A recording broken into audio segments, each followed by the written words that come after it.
Ashborn, the greatest fragment of brilliant light, the Shadow Monarch, King of the Dead, was one of the creation of the Supreme Being when he splits the lights to create the rulers and splits the darkness to create the monarchs, as for the monarchs to destroy and for the rulers to protect.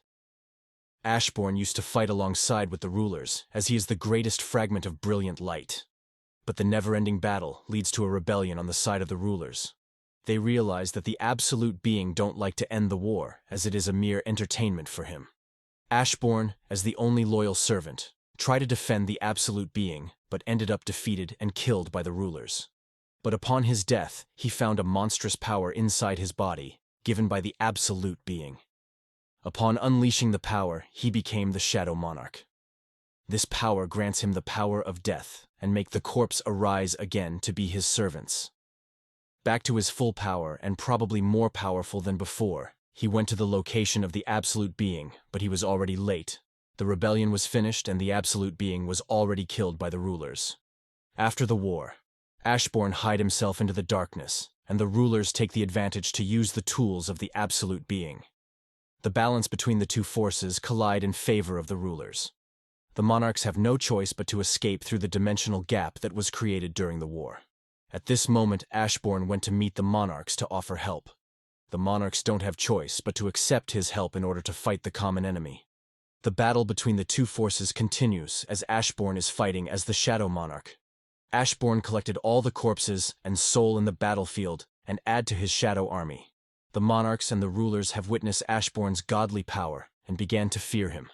Two of the monarch, Raken and Baran, combined forces to annihilate Ashborn. They nearly annihilate his shadow army, but Ashborn is really powerful, that he killed Baran, and Raken abandoned his army and ran away. Suddenly the rulers showed up and surrounded Ashborn. At that moment, rulers can easily send Ashborn to nothingness, but they choose peace and ask for his forgiveness. Ashborn was overwhelmed and cannot come up with a solution. After the encounter with the rulers, Ashborn hid himself for his body to fully recover so that he can take revenge on Raken. While hiding, the forces of the monarchs who lost majority of their powers have been defeated by the rulers. When Ashborn reappeared in front of the monarchs and ready to take his revenge on Raken, the monarch of destruction did not permit it, as they are about to take their chances to escape and recover their strength in another dimension. The monarch of destruction gladly accepts Ashborn to join his army as they about to rebuild their forces in another world. Upon searching, they end up on a place called Earth. But in order for a sovereign to manifest in Earth, they need a suitable host that can hold their immense power. Among the monarchs, Antares and Ashborn cannot find a host. The godly power they possess is too much for a human. After a long search for a human host, a mage called Architect approached Ashborn and propose a system to find a suitable host, but in exchange Ashborn will grant him immortality. One human exceeded all of their expectations, and it was Jin-Woo, a human who always puts his life on death, but always defies death. But even though Jin-Woo passed all the tests in the system, the architect still dislike and protest. Ashborn denied him and proceed to take Jin-Woo. Under the system created by the architect, Jin-Woo needs to be a player and gains experience to level up. When he reaches level 100, Ashborn will take on his body and Jin-Woo will perish. Jin-Woo, upon reaching level 100, invited by the architect to come back to the dungeon. Then he explains everything to Jin-Woo. But Ashborn did not take Jin-Woo's body. His original plan is to give the black heart to Jin-Woo and inherit his will. The architect gone mad because of this betrayal and try to kill Jin-Woo. Unfortunately for him, Jin-Woo already bypassed the system, so that the architect don't have access to it anymore. After Ashborn's betrayal to the architect, Jin-Woo continuously level up and gain more power. As a human, Jin-Woo is using Ashborn's power to annihilate all the enemies and to protect the humanity.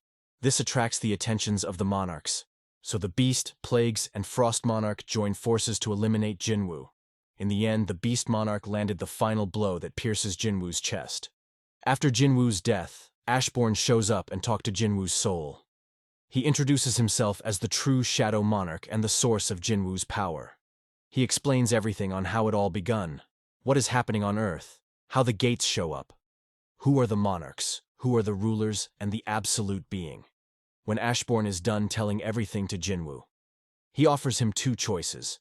One is to live inside his fantasy for all eternity, or continue the fight against the monarch. Naturally, Jin-Woo chooses to continue the battle. Ashborn cast the spell Arise on Jin-Woo, and became the true Shadow Monarch, gaining all the max potential of the Shadow Monarch's power. Then he sends Jin-Woo back to reality. Ashborn entrusted everything to Jin-Woo. He goes back to rest as he sees his existence has no purpose at all.